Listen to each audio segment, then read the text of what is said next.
আসসালামু আলাইকুম ওরহমতুল্লাহি ওবরাকাত।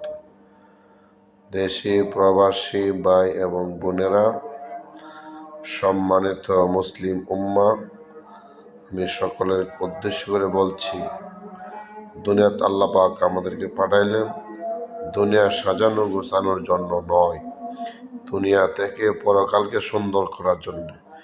এই লক্ষ্যে আল্লাহ রব্বুল আলামিন পবিত্র কোরআন শরীফে ঘোষণা করে দিলেন, ওয়ামা খালাকতুল জিন্না ওয়াল ইনসা ইল্লা লিয়াবুদুন। আমি মানুষ এবং জিনকে কেবলমাত্র শুধুমাত্র একমাত্র আমার গোলামি করার জন্য বানিয়েছি।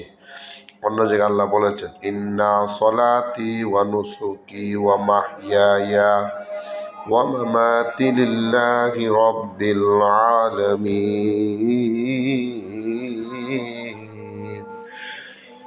নিশ্চয় আমাদের নামাজ, আমাদের কোরবানি, আমাদের জীবন, আমাদের মরণ সবকিছু আল্লাহর জন্য। অতএব আমরা দুনিয়াতে আসছি, কেউই থাকবো না। কবরে চিন্তা করে, পরকালে চিন্তা করে আল্লাহ রসুলের তরিকায় আমরা চলি, আর এই বাংলার জমিন কোরআনের রাজ কায়েম করার জন্য কথা বলি।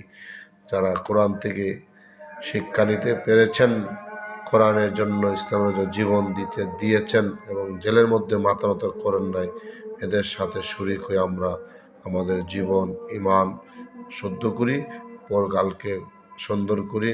আল্লাহ পাক আমাদেরকে কবুল করুন, আমিন। ওমা আলাইনা ইল্লাল বালাগ। আসসালামু আলাইকুম ওয়া রাহমাতুল্লাহি ওয়া বারাকাতুহু।